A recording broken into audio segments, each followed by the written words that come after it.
और भी बेहतरीन ऑडियो बुक उपन्यासों के लिए मेरे चैनल को सब्सक्राइब करें, लाइक, कमेंट और शेयर करना न भूलें। अध्याय 71 भाग्य का पहला मोड़। स्पिरिट हॉल एक ऐसा स्थान जहां प्रशिक्षण मैदान एक ऐसा क्षेत्र जहां युवा प्रतिभाएं अपनी क्षमताओं को विकसित करती हैं। एक सुनहरे बालों वाली छोटी लड़की अपनी तलवार को बार बार घुमा रही थी। Swish swish. उसके माथे पर पसीना था, लेकिन उसकी आंखों में दृढ़ता भरी हुई थी। वह थी कियान रेनशुए, भविष्य की एंजेल गॉड और भविष्य की सबसे दुखद महिलाओं में से एक। उसी समय स्पिरिट हॉल के बाहर एलेक्स, मो यिंग और सेलेना शहर में प्रवेश कर चुके थे। चारों विरासत चाबियां हेवनली रिकॉर्ड बुक के भीतर छिपी हुई थीं, ताकि कोई उनकी शक्ति महसूस न कर सके। मो यिंग ने चारों ओर देखते हुए कहा, यह जगह हमारी समयरेखा से बिल्कुल अलग है। एलेक्स ने सिर हिलाया, क्योंकि यहां अभी तक युद्ध नहीं हुआ है। अभी तक सब कुछ बदला जा सकता है। तभी हेवनली रिकॉर्ड बुक चमका। भाग्य मिशन अपडेट। पहला लक्ष्य कियान रेनशुए। सफलता पुरस्कार भाग्य परिवर्तन बिंदु। एलेक्स मुस्कुराया, उसे पता था कि कहां जाना है। कुछ समय बाद स्पिरिट हॉल प्रशिक्षण मैदान। कियान रेनशुए अपनी तलवार चला रही थी। अचानक धड़ाम। उसका संतुलन बिगड़ गया, वह जमीन पर गिरने वाली थी।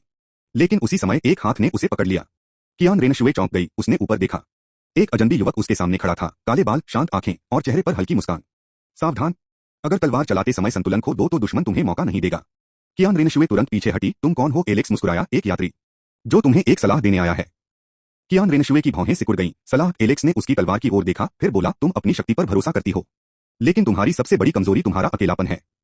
कियान रेनशुए का शरीर हल्का सा कांप गया। यह बात कोई नहीं जानता था, यहां तक कि स्पिरिट हॉल के अधिकांश लोग भी नहीं। लेकिन यह अजनबी सीधे उसकी सबसे बड़ी कमजोरी बता रहा था। तुम आखिर हो कौन? एलेक्स कुछ बोल पाता उससे पहले एक शक्तिशाली आभा पूरे प्रशिक्षण मैदान पर छा गई। धड़ाम। सभी लोग रुक गए। एक सुंदर महिला धीरे धीरे आगे बढ़ रही थी, बैंगनी वस्त्र, ठंडी और शाही आभा। पूरे स्पिरिट हॉल में केवल एक ही व्यक्ति ऐसी उपस्थिति रखता था, बिबी डोंग, भविष्य की राक्षस देवी और स्पिरिट हॉल की पोप। उसकी निगाह सीधे एलेक्स पर आकर रुकी, और वह एक पल के लिए वहीं ठहर गई। कुछ क्षणों तक पूरा मैदान शांत रहा, जैसे कि सभी की सांसें थम गई थीं। फिर बिबी डोंग ने कहा, दिलचस्प, मैंने पहले कभी तुम्हें नहीं देखा। उसने आगे कहा, फिर भी तुम मेरी बेटी के बारे में बहुत कुछ जानते हो। एलेक्स के दिल की धड़कन एक पल के लिए रुक गई। इतनी जल्दी? उसे उम्मीद नहीं थी कि पहली ही मुलाकात में उसका सामना बिबी डोंग से हो जाएगा। लेकिन फिर उसने शांत होकर मुस्कुराया, क्योंकि यही वह क्षण था जब इतिहास बदलना शुरू होने वाला था। अध्याय 72 पोप का संदेह। पूरा प्रशिक्षण मैदान शांत हो गया, और बिबी डोंग की निगाहें एलेक्स पर टिकी हुई थीं। वह साधारण निगाह नहीं थी, मानो वह उसकी आत्मा तक को पढ़ लेना चाहती हो। कियान रेनशुए भी हैरान था। उसने पहली बार अपनी मां को किसी अजनबी में इतनी रुचि लेते देखा था। बिबी डोंग ने शांत स्वर में पूछा, तुम कौन हो? एलेक्स मुस्कुराया, मेरा नाम एलेक्स है। एक घुमक्कड़ आत्मा गुरु। बिबी डोंग की आंखों में संदेह चमका। घुमक्कड़? कोई साधारण घुमक्कड़ उसकी बेटी की कमजोरी नहीं जान सकता था। तभी हेवनली रिकॉर्ड बुक हल्का सा चमका। चेतावनी, बिबी डोंग का संदेह बढ़ रहा है। एलेक्स ने मन ही मन आह भरी। वह जानता था, उसके सामने खड़ी महिला मूर्ख नहीं थी। भविष्य में चाहे लोग उसके बारे में कुछ भी कहें, बिबी डोंग डुलुओ महाद्वीप की सबसे बुद्धिमान और खतरनाक व्यक्तियों में से एक थी। अचानक उसने कहा, पोप महोदया, यदि मैं गलत नहीं हूं, आप हाल ही में अपनी साधना में एक समस्या का सामना कर रही हैं। जैसे ही ये शब्द निकले, बिबी डोंग की आंखें सिकुड़ गईं। यह बात किसी को नहीं पता थी, यहां तक कि स्पिरिट हॉल के कई बुजुर्गों को भी। कियान रेनशुए ने आश्चर्य से अपनी मां की ओर देखा। बिबी डोंग ने ठंडे स्वर में कहा, जारी रखो। एलेक्स बोला, आपकी शक्ति बढ़ रही है, लेकिन दो अलग अलग शक्तियों के टकराव के कारण आपकी आत्मा पर दबाव पड़ रहा है। यदि इसे समय रहते नहीं रोका गया, तो भविष्य में इसकी भारी कीमत चुकानी पड़ सकती है। पूरा मैदान सन्न रह गया, और बिबी डोंग की आंखों में पहली बार आश्चर्य दिखाई दिया, क्योंकि एलेक्स बिल्कुल सही था। कुछ क्षण बाद उसने धीरे से पूछा, तुम्हें यह कैसे पता? एलेक्स मुस्कुराया, मेरे मार्शल सोल की विशेष क्षमता। बिबी डोंग कुछ देर तक उसे देखती रही, फिर अचानक मुड़ी।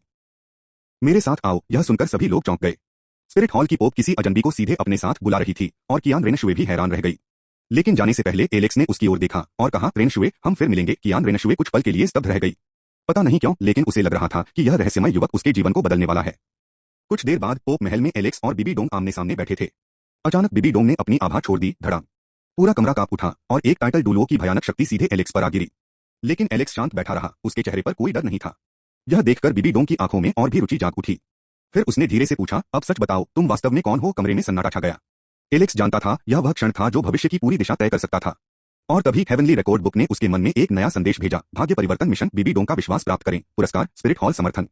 एलेक्स ने गहरी सांस ली, फिर धीरे धीरे कहा, यदि मैं कहूं कि मैं भविष्य से आया हूं, तो क्या आप विश्वास करेंगी? बिबी डोंग की आंखें अचानक फैल गईं।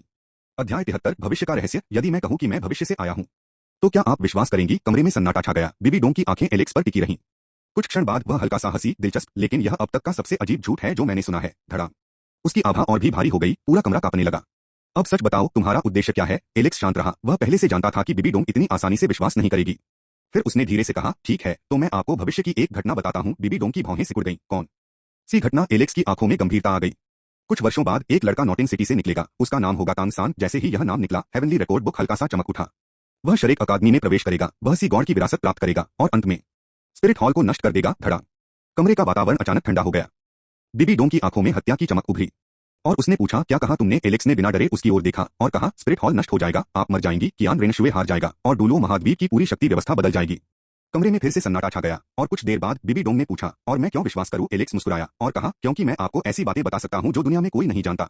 उसने धीरे से आगे झुकते हुए कहा उदाहरण के लिए आपके दूसरे मार्शल सोल के बारे में।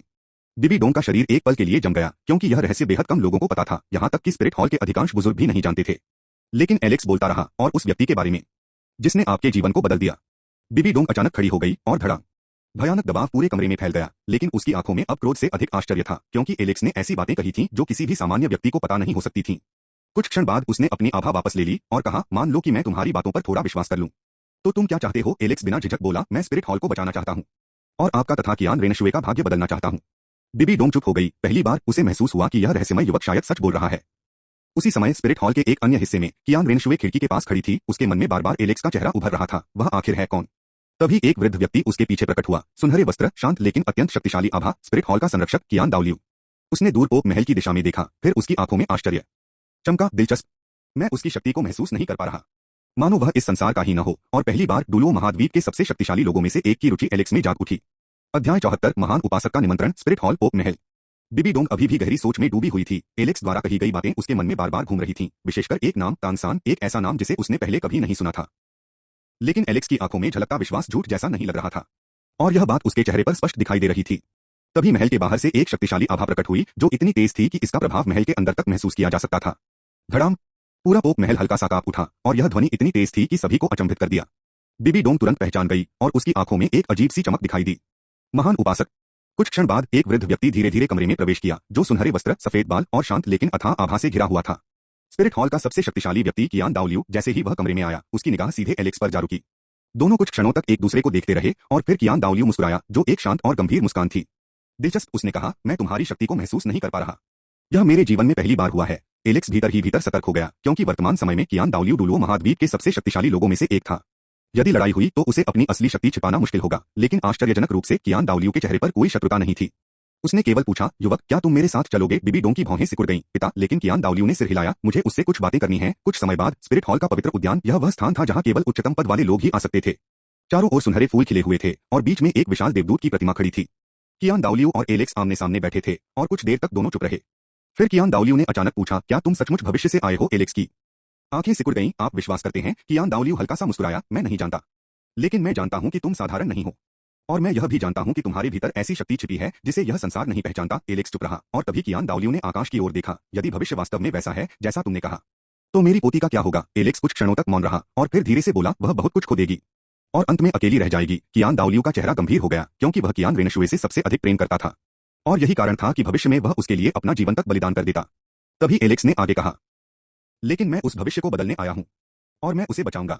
पूरा उद्यान शांत हो गया। कुछ क्षण बाद कियान दाओलियू अचानक हंस पड़ा, अच्छा, बहुत अच्छा, तो मुझे दिखाओ कि तुम्हारे पास ऐसा कहने का अधिकार भी है या नहीं। धड़ा, एक भयानक सुनहरी आभा उसके शरीर से फूट पड़ी। 9 सुनहरे आत्मा वलय उसके पीछे प्रकट हुए। 99वीं रैंक पियरलेस डुलुओ महान उपासक की शक्ति। हेवनली रिकॉर्ड बुक तुरंत चमक उठी। विशेष मिशन सक्रिय, कियान दाओलियू की मान्यता प्राप्त करें। पुरस्कार, स्पिरिट हॉल का पूर्ण समर्थन।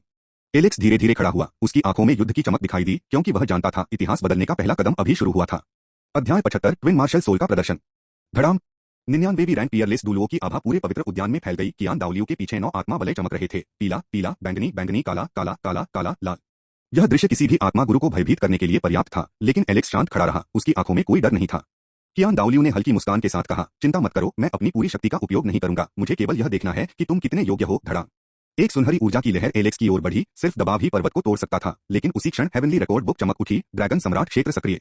धड़ाम, एक सुनहरा अवरोध एलेक्स के चारों ओर प्रकट हो गया। दोनों शक्तियां टकराईं, पूरा उद्यान कांप उठा। कियान दाओलियू की आंखों में आश्चर्य चमका, ओह दिलचस्प, वह केवल 30% शक्ति का उपयोग कर रहा था, फिर भी एक युवा आत्मा गुरु उसका दबाव रोक रहा था। तभी एलेक्स ने हाथ उठाया, स्विश।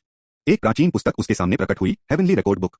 कियान दाओलियू की भौहें सिकुड़ गईं। यह तुम्हारा मार्शल सोल है। लेकिन अगले ही पल रोअर, एक विशाल सुनहरा ड्रैगन आकाश में प्रकट हुआ। पूरे स्पिरिट हॉल के लोग चौंक गए। ड्रैगन, दूसरा मार्शल सोल। कियान दाओलियू पहली बार गंभीर हो गया। ट्विन मार्शल सोल और दोनों असाधारण स्तर के। धड़ाम, सुनहरा ड्रैगन एलेक्स के पीछे मंडराने लगा, जबकि हेवनली रिकॉर्ड बुक रहस्यमय रून से चमक रही थी। कियान दाओलियू ने गहरी सांस ली और कहा, अब समझ आया, तुम साधारण प्रतिभा नहीं हो। उसने आगे कहा और उसी समय दूर एक इमारत की छत पर कियान रेनशुए यह सब देख रही थी। उसकी आंखें आश्चर्य से फैल गईं और उसने कहा, ट्विन मार्शल सोल और इतनी शक्तिशाली ड्रैगन आभा। उसने कभी ऐसा प्रतिभाशाली युवक नहीं देखा था और दूसरी ओर बीबी डोंग भी दूर से युद्ध देख रही थी। उसकी आंखों में सोच विचार का भाव था और उसे पहली बार महसूस हुआ कि एलेक्स वास्तव में भविष्य बदलने की क्षमता रखता है।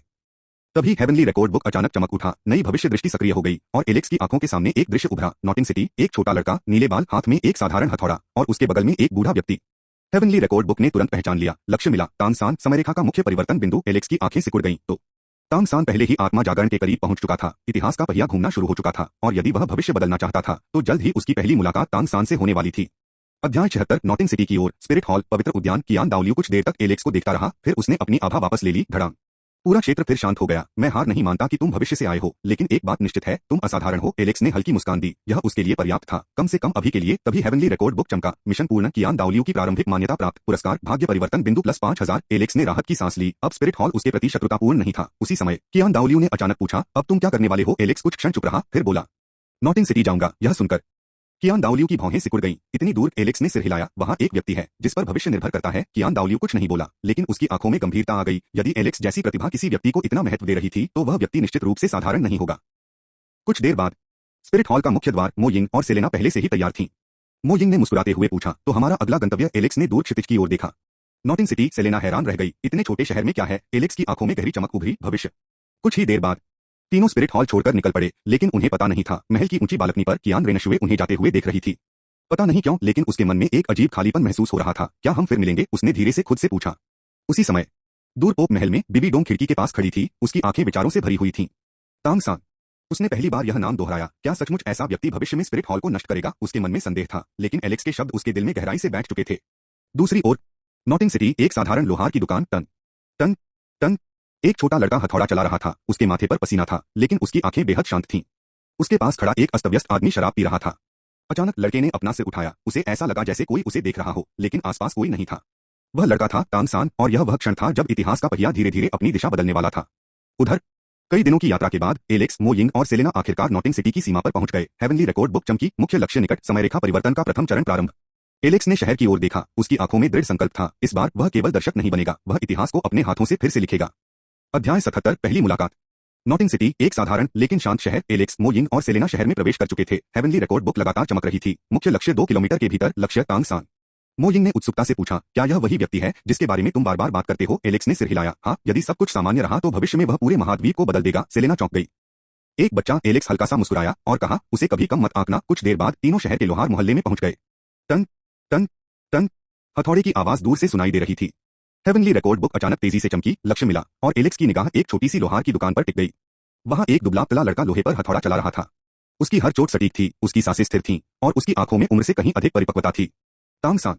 एलेक्स कुछ क्षण उसे चुपचाप देखता रहा और उसे याद था, यही लड़का भविष्य में सी गॉड और असुरा गॉड बनेगा, लेकिन अभी वह केवल एक बच्चा था। तभी तांगसान ने अचानक सिर उठाया और उसकी नजर सीधे एलेक्स पर पड़ी। एक पल के लिए दोनों की आंखें मिलीं और उसी क्षण तांगसान के भीतर छिपी रहस्यमयी चेतना हल्की सी कांप उठी। यह व्यक्ति, उसने मन ही मन सोचा, खतरनाक है। दूसरी ओर हेवनली रिकॉर्ड बुक भी चेतावनी दे रही थी। विशेष चेतावनी, भाग्य परिवर्तन, लक्ष्य अत्यधिक संवेदनशील, सावधानी बरतें। एलेक्स मुस्कुराया और फिर धीरे धीरे दुकान की ओर बढ़ा। तांगसान सतर्क हो गया और कहा, क्या आपको कुछ चाहिए? उसकी आवाज शांत थी। एलेक्स ने लोहे के टुकड़े की ओर देखा, फिर मुस्कुराते हुए बोला, तुम्हारी हथौड़ा चलाने की तकनीक अच्छी है। तांगसान की आंखें सिकुड़ गईं। साधारण लोग उसकी तकनीक में कुछ खास नहीं देख पाते थे, लेकिन यह युवक पहली नजर में उसकी विशेषता पहचान गया। आप कौन हैं? एलेक्स ने उत्तर दिया, एक यात्री। और शायद भविष्य में तुम्हारा प्रतिद्वंद्वी। पूरा वातावरण अचानक शांत हो गया। मो यिंग और सेलेना भी हैरान रह गईं, क्योंकि एलेक्स ने पहली मुलाकात में ही यह बात कह दी थी। तांगसान कुछ क्षण चुप रहा, फिर हल्का सा मुस्कुराया और कहा, दिलचस्प, लेकिन अभी मैं केवल एक लोहार का बेटा हूं। एलेक्स ने मन ही मन सोचा, अभी, लेकिन भविष्य में नहीं। तभी दुकान के भीतर से एक भारी आवाज आई, छोटे सांग। कौन आया है? एलेक्स की आंखें तुरंत गंभीर हो गईं, क्योंकि वह आवाज उसी व्यक्ति की थी जिसे पूरा महाद्वीप मृत मानता था, पूर्व क्लियर स्काई डुलो तांगहाओ। और अगले ही क्षण एक लंबा अस्तव्यस्त आदमी दरवाजे से बाहर निकला। उसकी आंखें सीधे एलेक्स पर टिक गईं, फिर पहली बार उसके चेहरे पर गंभीरता उभर आई। अध्याय 78। क्लियर स्काई डुलो। नॉटिंग सिटी, लोहार की दुकान। तांगहाओ धीरे धीरे बाहर निकला। उसके कपड़े अस्तव्यस्त थे, चेहरे पर दाढ़ी फैली हुई थी। वह किसी साधारण शराबी जैसा दिख रहा था, लेकिन एलेक्स जानता था यह व्यक्ति कितना भयानक था।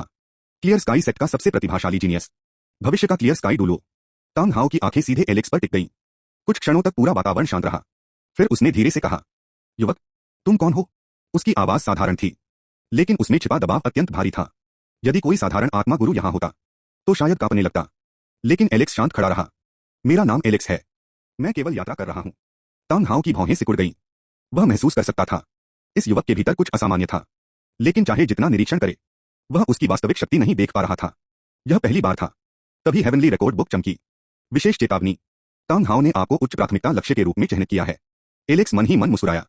उसे आश्चर्य नहीं हुआ। यदि तांग हाओ अपने बेटे की रक्षा कर रहा था तो किसी भी अज्ञात व्यक्ति पर संदेह करना स्वाभाविक था। तभी तांग सान आगे आया। पिता, यह व्यक्ति कह रहा था कि वह भविष्य में मेरा प्रतिद्वंद्वी होगा। कुछ क्षण के लिए तांग हाओ की आंखों में एक चमक उभरी। प्रतिद्वंद्वी? उसने पहली बार एलेक्स को ध्यान से देखा, फिर धीरे से हंसा। दिलचस्प, मेरा बेटा अभी तक आत्मा गुरु भी नहीं बना और तुम पहले से उसे अपना प्रतिद्वंद्वी मानते हो? एलेक्स ने तांग सान की ओर देखा। क्योंकि मैं उसकी क्षमता देख सकता हूं और शायद वह भी मेरी। तांग सान चुप रहा, लेकिन उसकी आंखों में सतर्कता बढ़ गई। उसे नहीं पता था क्यों, लेकिन यह युवक उसे बहुत रहस्यमय लग रहा था। तभी हेवनली रिकॉर्ड बुक अचानक चमकी। एलेक्स की आंखों के सामने भविष्य की एक झलक उभरी। नॉटिंग अकादमी, एक छोटी लड़की, गुलाबी कपड़े, खरगोश जैसे कानों का हेयर एक्सेसरी और चमकती लाल आंखें। लक्ष्य मिला, 100,000 वर्ष पुरानी आत्मा पशु। पहचान शाओ वू। एलेक्स की आंखें सिकुड़ गईं। तो वह भी जल्द ही नॉटिंग अकादमी पहुंचने वाली थी। यानी समयरेखा तेजी से आगे बढ़ रही थी और यह बदलाव एक नए युग की शुरुआत का संकेत दे रहा था। इस बार वह केवल घटनाओं को देखेगा नहीं बल्कि उन्हें बदलेगा भी। तभी तांग हाओ ने अचानक कहा, युवक, मुझे लगता है हमें अकेले में बात करनी चाहिए। धड़ा, एक अदृश्य दबाव पूरे क्षेत्र में फैल गया और मो यिंग और सेलेना तुरंत सतर्क हो गईं। लेकिन एलेक्स शांत रहा क्योंकि वह जानता था डुलुओ महाद्वीप के सबसे शक्तिशाली लोगों में से एक आखिरकार उससे बात करना चाहता था और यह बातचीत भविष्य की दिशा तय कर सकती थी। अध्याय 79, दो ट्रांसमाइग्रेटर्स। Knotting city. शाम का समय। तांग हाओ एलेक्स को शहर के बाहर एक सुनसान पहाड़ी पर ले आया जहां मो यिंग और सेलेना कुछ दूरी पर रुक गईं। तांग सान भी नहीं आया और अब वहां केवल दो लोग थे, एलेक्स और क्लियर स्काई डुलुओ तांग हाओ। कुछ देर तक दोनों चुप रहे और फिर तांग हाओ ने अचानक पूछा, तुम स्पिरिट हॉल से हो? एलेक्स ने सिर हिलाया और कहा, नहीं, लेकिन मैं उनसे दुश्मनी भी नहीं रखता। तांग हाओ की आंखें सिकुड़ गईं क्योंकि यह उत्तर उसकी उम्मीद से अलग था। अधिकांश लोग या तो स्पिरिट हॉल के साथ होते थे या उनके खिलाफ। तभी तांग हाओ बोला, फिर तुम मेरे बेटे के पास क्यों आए? एलेक्स कुछ क्षण चुप रहा और फिर उसने मुस्कुराकर कहा, क्योंकि मैं जानता हूं कि भविष्य में वह कौन बनेगा। धड़ा, एक भयानक दबाव अचानक उसके ऊपर आ गिरा और तांग हाओ की आंखें खतरनाक हो गईं। तुम्हारा क्या मतलब है? एलेक्स शांत खड़ा रहा और कहा, मेरा मतलब वही है जो आपने सुना। आपका बेटा भविष्य में पूरे महाद्वीप को हिला देगा। कुछ क्षणों तक तांग हाओ उसे घूरता रहा और फिर धीरे धीरे उसने अपना दबाव वापस ले लिया। तुम बहुत कुछ जानते हो। एलेक्स मन ही मन मुस्कुराया और सोचा, उससे भी अधिक जितना तुम सोच सकते हो। तभी हेवनली रिकॉर्ड बुक चमकी और एक विशेष मिशन का संकेत दिया। तांग हाओ के विश्वास का स्तर बढ़ाएं और इनाम के रूप में समयरेखा जानकारी प्राप्त करें। अचानक एलेक्स के मन में एक विचार आया और उसने सीधे कहा, ब्लू सिल्वर एम्परर। तांग हाओ का शरीर जम गया और उसने कहा, क्या? एलेक्स आगे बोला, हाँ यिन। धड़ाम, पूरा पहाड़ कांप उठा और इस बार तांग हाओ वास्तव में चौंक गया था। हाँ यिन का नाम दुनिया में लगभग कोई नहीं जानता था, लेकिन यह युवक न केवल जानता था बल्कि बिना झिझक उसका नाम ले रहा था। तुम? तांग हाओ ने कहा, आखिर हो कौन? पहली बार तांग हाओ की आवाज में गंभीरता थी और एलेक्स ने उसकी ओर देखा, फिर धीमे स्वर में बोला, एक ऐसा व्यक्ति जो भाग्य बदलना चाहता है। कुछ देर तक दोनों चुप रहे, फिर तांग हाओ ने गहरी सांस ली और कहा, यदि तुम सच में इतना जानते हो तो मुझे एक बात बताओ, मेरे बेटे का भविष्य कैसा होगा? एलेक्स की आंखों में जटिल भाव उभरे। वह जानता था, बहुत अच्छी तरह जानता था, लेकिन वह पूरा सत्य अभी नहीं बता सकता था। इसलिए उसने कहा, महान, लेकिन उसकी महानता कई लोगों की त्रासदी पर खड़ी होगी। तांग हाओ चुप हो गया। उसी समय हेवनली रिकॉर्ड बुक अचानक लाल रंग में चमक उठी। चेतावनी, चेतावनी। एक और समयरेखा विसंगति का पता चला। एलेक्स का चेहरा बदल गया और उसने कहा, क्या? अगले ही क्षण उसके सामने एक दृश्य उभरा। नॉटिंग अकादमी। एक अजीब सुनहरे बालों वाला लड़का और उसके हाथ में एक ऐसी वस्तु थी जो इस युग में नहीं होनी चाहिए थी। वह आधुनिक पृथ्वी की घड़ी थी। हेवनली रिकॉर्ड बुक ने तुरंत विश्लेषण किया। पहचान पूर्ण, दूसरा ट्रांसमाइग्रेटर मिला, खतरे का स्तर अज्ञात। एलेक्स की आंखें फैल गईं। अब तक वह सोचता था कि इस दुनिया में केवल वही पृथ्वी से आया है, लेकिन अब ऐसा लग रहा था कि खेल उससे कहीं बड़ा था। और कहीं दूर नॉटिंग अकादमी में वह सुनहरे बालों वाला लड़का मुस्कुराया, मानो उसे भी किसी की उपस्थिति महसूस हो गई हो। अध्याय 80, दूसरा ट्रांसमाइग्रेटर। Knotting city. पहाड़ी के ऊपर एलेक्स का चेहरा गंभीर हो गया। हेवनली रिकॉर्ड बुक लगातार लाल रंग में चमक रही थी। दूसरा ट्रांसमाइग्रेटर मिला, खतरे का स्तर अज्ञात। तांग हाओ ने उसकी प्रतिक्रिया देख ली। क्या हुआ? एलेक्स तुरंत सामान्य हो गया। कुछ नहीं, लेकिन उसके मन में तूफान चल रहा था। अब तक वह सोचता था कि इस दुनिया में केवल वही पृथ्वी से आया है और शायद तांग सान, लेकिन अब एक तीसरा व्यक्ति भी था और वह समयरेखा को प्रभावित कर रहा था। तभी हेवनली रिकॉर्ड बुक ने नई जानकारी दी। स्थान नॉटिंग अकादमी। सुझाव, तुरंत जांच करें। एलेक्स ने तांग हाओ की ओर देखा, मुझे जाना होगा। तांग हाओ ने कुछ क्षण उसे देखा, फिर कहा, यदि तुम्हारे इरादे मेरे बेटे के खिलाफ हुए तो मैं तुम्हें नहीं छोड़ूंगा। एलेक्स मुस्कुराया, मैं तांग सान का दुश्मन नहीं हूं, मैं केवल भाग्य का दुश्मन हूं। इतना कहकर वह वहां से चला गया। अगली सुबह नॉटिंग अकादमी में सैकड़ों बच्चे आत्मा जागरण के लिए एकत्र हुए थे और एलेक्स, मो यिंग और सेलेना दूर खड़े थे। तभी उसकी नजर एक लड़के पर पड़ी जिसके सुनहरे बाल, नीली आंखें और चेहरे पर आत्मविश्वास भरी मुस्कान थी। लेकिन सबसे महत्वपूर्ण बात, उसकी कलाई पर एक आधुनिक घड़ी थी जो इस युग में बिल्कुल नहीं हो सकती थी। तो तुम हो? एलेक्स ने धीरे से कहा। उसी क्षण सुनहरे बालों वाले लड़के ने सिर घुमाया और उसकी नजर सीधे एलेक्स पर पड़ी। दोनों कुछ सेकंड तक एक दूसरे को देखते रहे, फिर लड़का मुस्कुराया और अपने होठों से बिना आवाज के बोला, पृथ्वी। एलेक्स की आंखें सिकुड़ गईं। अब कोई संदेह नहीं था, वह वास्तव में एक ट्रांसमाइग्रेटर था। कुछ देर बाद अकादमी के पीछे दोनों आमने सामने खड़े थे। मो यिंग और सेलेना सतर्क थीं, लेकिन एलेक्स ने उन्हें पीछे रहने का संकेत दिया। सुनहरे बालों वाला लड़का हंसा, कितने साल हो गए, आखिर किसी और पृथ्वीवासी से मुलाकात हुई। एलेक्स ने शांत स्वर में पूछा, तुम कौन हो? लड़के ने झुककर अभिवादन किया, मेरा नाम लियो है, पूर्व पृथ्वी निवासी, वर्तमान में डुलुओ महाद्वीप का भविष्य का शासक। मो यिन और सेलेना हैरान रह गई, लेकिन एलेक्स की आंखें ठंडी हो गईं।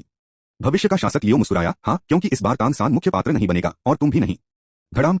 उसके शरीर से एक विचित्र ऊर्जा निकलने लगी। हेवनली रिकॉर्ड बुक तुरंत चेतावनी देने लगी, अत्यधिक खतरा। सिस्टम उपयोगकर्ता का पता चला। सिस्टम प्रकार कॉन्करर सिस्टम। एलेक्स का चेहरा बदल गया। सिस्टम? इसका मतलब यह व्यक्ति भी किसी चीट के साथ आया था। लियो मुस्कुराया, लगता है तुम्हें समझ आ गया, तो फिर मैं सीधा कहता हूँ, स्पिरिट हॉल, शरेक, तानसान, कियान, रेनशुए।